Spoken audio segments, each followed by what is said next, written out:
দেখতে দেখতে সিমলায় 3টে দিন যে কিভাবে কেটে গেল তা বুঝতেই পারলাম না, কিন্তু কি আর করার, ট্রেন যে ডাকছে, বাড়ি তো ফিরতেই হবে। তাই চটপট ব্যাগপত্র গুছিয়ে রওনা হয়ে গেলাম আমাদের বাড়ির উদ্দেশ্যে। হাই, আমি পূর্বা। আশা করি আমাদের সিমলা সফরের প্রতিটা ভিডিওই আপনারা দেখেছেন। গ্র্যান্ড হোটেল থেকে শুরু করে সিমলার সমস্ত জায়গার যতটুকু ইনফরমেশন আমাদের জানা ছিল সবটাই কিন্তু আপনাদের সাথে শেয়ার করেছি। এবার আমাদের ফেরার পালা। জানেন তো, সিমলায় এসে আমি এখানকার মানুষদের ফ্যান হয়ে গেছিলাম। ওই যে দূরে যাদের দেখছেন, ওরা এখানকার কুলি। যেখানে আমি খালি হাতে চড়াই থেকে উঠতে নামতে হাঁপিয়ে যাচ্ছি, সেখানে আমাদের ওই অত কিলো ট্রলি নিয়ে ওরা কি সুন্দর স্বাবলম্বীভাবে নেমে যাচ্ছে দেখুন। তাও কিন্তু অত্যন্ত ন্যূনতম পারিশ্রমিকে। সিমলায় আসার সময় স্টেশন থেকে এবং যাওয়ার সময় হোটেলের রিসেপশন থেকে যোগাযোগ করে আপনারা ওনাদের কিন্তু বুক করতে পারেন। আমরা যে রুটে এসেছি সেই একই রুটেই কিন্তু বাড়ি ফিরছি। প্রথমে সিমলা থেকে টয় ট্রেনে করে কালকা এবং সেখান থেকে নেতাজি এক্সপ্রেসে করে হাওড়া।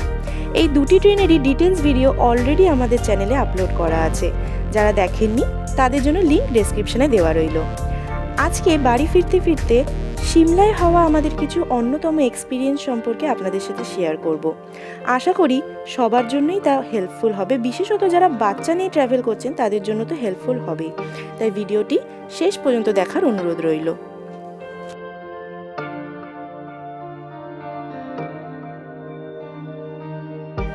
দেখুন, কথা বলতে বলতে আমরা চলে এলাম সিমলা স্টেশনে। এখান থেকে আমরা টয় ট্রেনে করে যাব হচ্ছে হাওড়া। এখন ঘড়িতে বাজে হচ্ছে 4:46। আমাদের ট্রেন শিবালিক এক্সপ্রেস সেটা ছাড়বে কিন্তু 5:25-এ।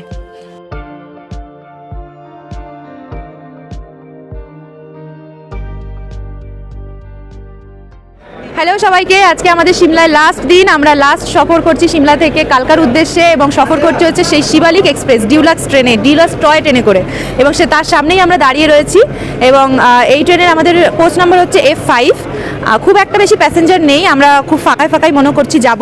এটা ডাইরেক্ট কানেকশন আছে হচ্ছে নেতাজি এক্সপ্রেসের সাথে, যেটা আপনাদের কালকা থেকে ছাড়বে রাত 11:55-তে। তো আমরা যে শিবালিক এক্সপ্রেস ট্রেনে যাতায়াত করব, এই যে সিগন্যালিং সিস্টেম সেটা কিন্তু সেই পুরনো আমলের সিগন্যালিং সিস্টেম। এটাকে বলা হয়েছে সীমাফোর আর্ম টাইপ সিস্টেম। এটি কিন্তু ডিজেল ইঞ্জিন দ্বারা চালিত হয়।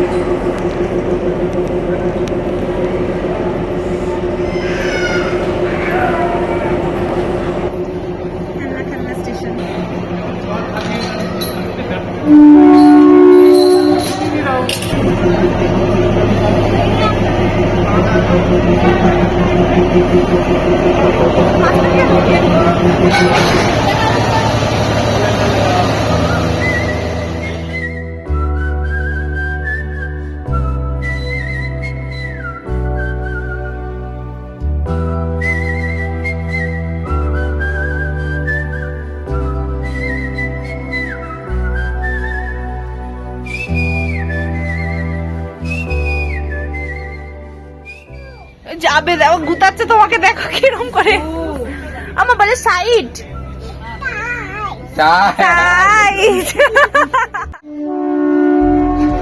ফাইনালি সিমলাকে টাটা বাই বাই বলে আমরা চললাম কালকার উদ্দেশ্যে। আমাদের ট্রেন শিবালিক এক্সপ্রেস অন টাইমেই ছেড়েছে। দেখুন, ঘড়িতে বাজে 5:25।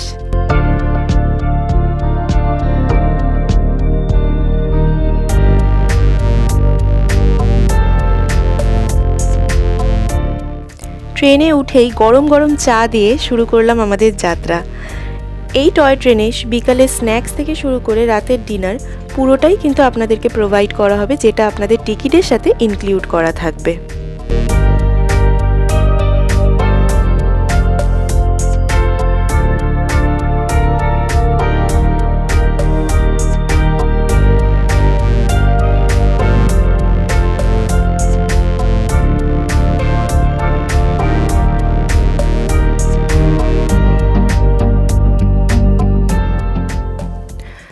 আমরা তো শহরের মানুষেরা সিগন্যাল বলতে লাল, হলুদ, সবুজ এই তিনটেই বুঝে থাকি, কিন্তু এখানে ড্রাইভারকে একটা অথরিটি দেওয়া হয়, যেটাকে বলা হয় টোকেন ট্যাবলেট।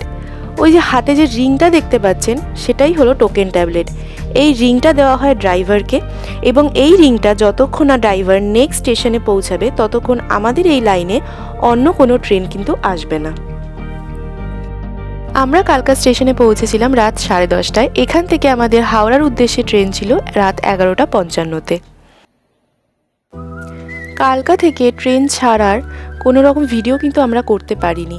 আসলে আমাদের মেয়ে সিমলাতে গিয়ে খুব অসুস্থ হয়ে পড়েছিল। সিমলার ওয়েদার কিন্তু ওর স্যুট করেনি একদমই, তাই যথারীতি ট্রেনে এসেও সে আবার অসুস্থ হয়ে পড়ে। আর এইটুকু বাচ্চা অসুস্থ থাকলে সবার মনের উপর কী প্রভাব পড়ে তা তো আর আপনাদের বলতে হবে না নিশ্চয়ই। তবে থ্যাঙ্কফুলি সিমলা এবং ট্রেন এই দুই জায়গারই অত্যন্ত ভালো চিকিৎসা পরিষেবার কারণেই কিন্তু আমরা আমাদের মেয়েকে সুস্থভাবে বাড়ি ফিরিয়ে আনতে পেরেছি। ট্রেনে যে এমার্জেন্সি চিকিৎসা পরিষেবা আছে, আমার মতো আপনাদের অনেকেরই হয়তো অজানা হতে পারে। আমাদের মেয়ে অসুস্থ হওয়ার পর আমার হাজবেন্ড সঙ্গে সঙ্গে ট্রেনের টিটিকে ইনফর্ম করেন এবং তিনি কন্ট্রোলে ইনফর্ম করেন, যার ফলে আমাদের নেক্সট স্টেশন দিল্লি থেকে এমার্জেন্সি ডক্টর আসেন। তবে দুঃখের বিষয় আমরা তখন কোনো ভিডিও করার মতো পরিস্থিতিতে ছিলাম না বলে সেটা আপনাদের দেখাতে পারছি না। এবং তারা যথারীতি চিকিৎসা করেন এবং আমাদের আশ্বস্ত করেন যে আমাদের মেয়ে আস্তে আস্তে সুস্থ হয়ে যাবে। এর জন্য দিল্লিতে কিন্তু আমাদের জন্য ট্রেন আধ ঘন্টা দাঁড়িয়েছিল। আপনাদেরকে বলে রাখা ভালো, ট্রেনে কেউ এভাবে অসুস্থ হলে এমার্জেন্সি ডক্টর কল করা যায় এবং প্রয়োজনে তাকে হসপিটালেও শিফট করা হয়। এই প্রসঙ্গে অর্থাৎ আমাদের মেয়ের অসুস্থতা থেকে সুস্থ হওয়া এবং কিভাবে আপনারা এই ডক্টর কল করবেন সমস্ত ওপর একটি ডিটেলস ভিডিও আমরা আপলোড করব।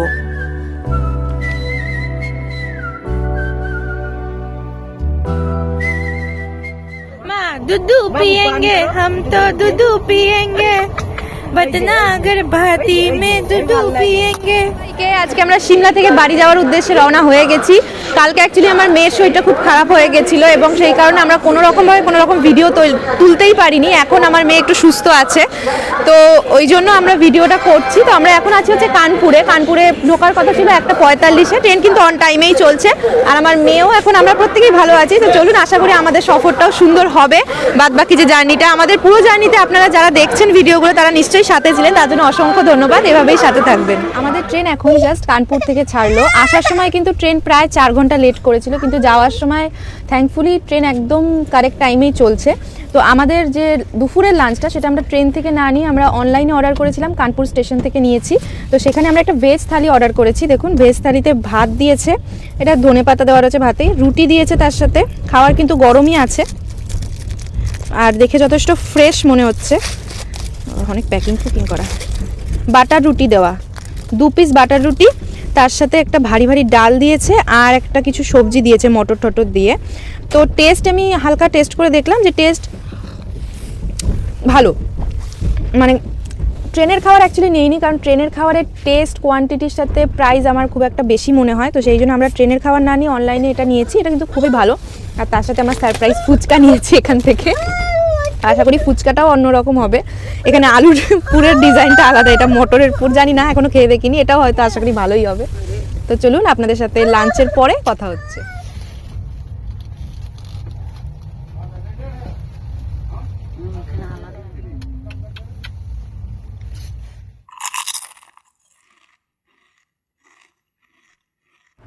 এখন ঘড়িতে ঠিক বাজে 6:15 এবং আমরা এখন যাচ্ছি প্রয়াগরাজ স্টেশনের দিকে। এই ট্রেনটা কিন্তু প্রয়াগরাজ স্টেশনে 5:05-এ যাওয়ার কথা ছিল, কিন্তু এখনও পর্যন্ত ঢোকেনি। তার মানে ট্রেন বোঝা যাচ্ছে যে 1 ঘন্টা 15-20 মিনিট মতো লেট চলছে। আর ট্রেন থেকে এখন নিয়ে নিয়েছি পনির পকোড়া। অ্যাকচুয়ালি পূর্বা এক্সপ্রেসে যাওয়ার সময় এটা খেয়েছিলাম, ভালো লেগেছিল বলে আরেকবার নিয়েছি। দেখা যাক এখানে কীরকম খেতে হয়। ঠিক আছে, ঠান্ডা হয়ে গেছে, একই রকম খেতে। তো আমরা অ্যাকচুয়ালি পরপর আপডেট দিতে পারছি না, কারণ আমাদের বাচ্চাটার শরীরটা খারাপ। সেই জন্য আমরা যতটা পারছি ততটা আপনাদের সাথে আপডেট দিচ্ছি, শেয়ার করছি। তো সাথে থেকে প্রয়াগরাজ স্টেশনে এসে গেছি। এখানে 5:05-এ ঢোকার কথা ছিল, কিন্তু ঢুকেছে 6:40-এ। মানে বুঝতেই পারছেন ট্রেন অনেকটা লেটে চলছে। আর এখানে হালকা ফুলকা বৃষ্টি হচ্ছে, ঠান্ডা খুব একটা বেশি নেই। তো চলুন দেখা যাক আর কথা। আচ্ছা বলো, এই খানা বলো। আচ্ছা বলো, চালাবু। এখন আমরা এসেছি হচ্ছে মুঘলসরাইতে, মানে হচ্ছে পণ্ডিত দীনদয়াল উপাধ্যায় স্টেশনে। ট্রেন একটু লেটেই চলছে। আমরা এখান থেকে কিন্তু রাতে ডিনার অর্ডার করেছিলাম। তো রাতের ডিনারে আমরা চিকেন কারি আর রুটি অর্ডার করেছিলাম। তো দেখুন, এই হচ্ছে চিকেন কারি, রুটি ফয়েল পেপার করে দিয়েছে। আর তার সাথে দিয়েছিলাম হচ্ছে বিরিয়ানির সাথে দিয়েছে হচ্ছে রায়তা। বিরিয়ানির কোয়ান্টিটিটা অনেকটাই কোয়ান্টিটি, কোয়ালিটিও আশা করছি ভালো হবে। তো খেয়ে দিয়ে আপনাদেরকে একটু বলছি কীরকম হয়। মানে ভালো, একটু অন্যরকম খেতে কলকাতার বিরিয়ানির থেকে, বাট ভালো। এইটা হলো নেতাজি এক্সপ্রেসের স্লিপার কোচ, যেখানে অনেক ওয়েটিং লিস্টের লোক সহ জেনারেল লোকও উঠে বসে আছে, যেটা আপনারা দেখতে পাচ্ছেন। এটা আপনাদেরকে দেখানোর চেষ্টা করলাম যে এটা স্লিপার কোচ কম, জেনারেল কোচ বেশি মনে হচ্ছে।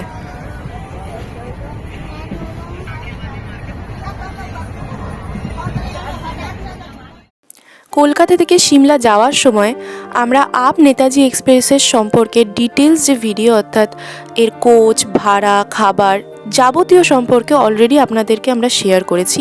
তাই এই ভিডিওটাতে ট্রেন সম্পর্কিত কোনো বিশেষ ইনফরমেশন আপনাদেরকে আমরা দিলাম না। তাই নেতাজি এক্সপ্রেস সম্পর্কে যদি ডিটেলসে জানার হয় তাহলে আমাদের চ্যানেলে ভিজিট করে ওই ভিডিওটি দেখতে পারেন, বা ডেসক্রিপশানেও লিঙ্ক দেওয়া রইল।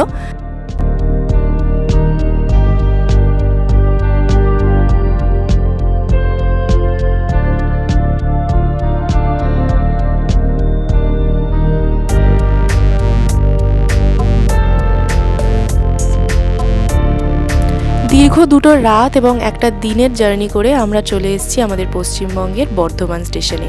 এখানে ট্রেন অলরেডি 2 ঘন্টা লেট ছিল। আর আমাদের মেয়েও যত পাহাড়ি অঞ্চল থেকে কলকাতার দিকে অর্থাৎ নিচের দিকে এসছে অনেকটাই সুস্থ হয়ে গেছে, এটা আমাদেরকে ওই ডক্টরেরাও বলে দিয়েছিলেন।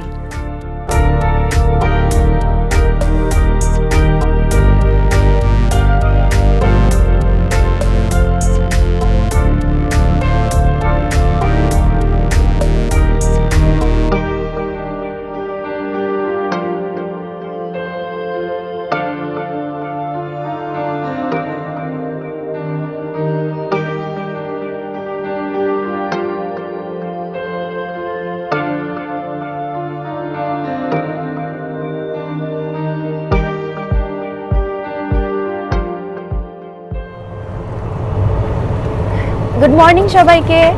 আমরা এখন হাওড়ার প্রায় কাছে চলে এসেছি। বর্ধমান ছেড়ে গেছে, বর্ধমানে 5:30টায় ঢোকার কথা ছিল, বাট ঢুকেছে 7:30টায়। মানে মোটামুটি আমাদের ট্রেন 2 ঘন্টা লেটেই চলছে। আর রাতের দিকটা তো খুবই ভালো ছিল, এখনো পর্যন্ত সবাই সুস্থ আছি, ভালো আছি। তো আমাদের সফরের প্রায় অন্তিম পর্বেই আমরা চলে এসেছি। আমাদের সফরে পুরো থাকার জন্য আপনাদেরকে অসংখ্য ধন্যবাদ। আর আরও যেটুকু সফর বাকি আছে সাথে থাকুন, চলুন।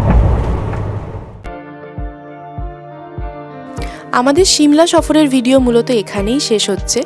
এরপর আমরা একটা বিশেষ ভিডিও আপনাদের জন্য আনতে চলেছি, যেখানে যারা আপনারা ছোট বাচ্চা নিয়ে আমাদের মতো ট্রাভেল করেন তারা তাদের জন্য কি কি নেবেন, বা কি কি এমার্জেন্সি সিচুয়েশনে আপনারা পড়তে পারেন, বা আমরা কি কি এমার্জেন্সি সিচুয়েশন ফেস করেছি, সমস্তটার ওপর ডিটেলস একটা ভিডিও আসবে। তো সেই ভিডিওটার জন্য আপনারা অপেক্ষা করুন। আর এই ভিডিওটা যদি আপনাদের ভালো লেগে থাকে তাহলে বলতে হবে না, অবশ্যই লাইক করে দেবেন, কমেন্ট করে দেবেন। আর যারা জানে আপনারা নতুন তারা চ্যানেলটাকে সাবস্ক্রাইব করে আমাদের পাশে থাকবেন।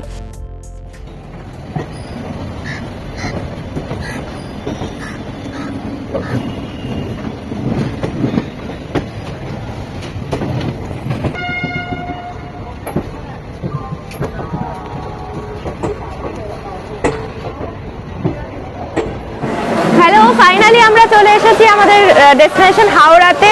এই পেছনে আমাদের গাড়ি দাঁড়িয়ে রয়েছে, কালকা হাওড়া কালকা। তো এটাই আমাদের কোচ নাম্বার ছিল A3। ট্রেন কিন্তু 2 ঘন্টা লেট করেছে, ঢোকার কথা ছিল 7:30টার সময়, এখন ঢুকেছে 9:30টার সময়।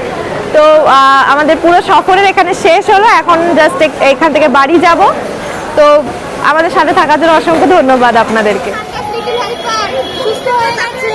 চলো চলো চলো চলো।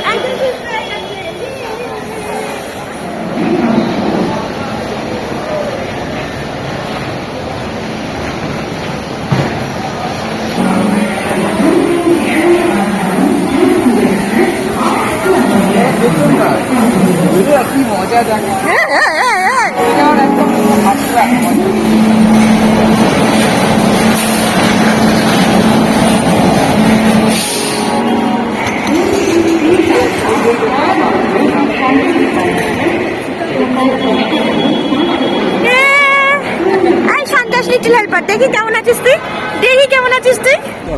তাহলে আজকে এই পর্যন্তই, দেখা হচ্ছে আমাদের নেক্সট ভিডিওতে। ততক্ষণের জন্য সকলকে tata and God bless you all.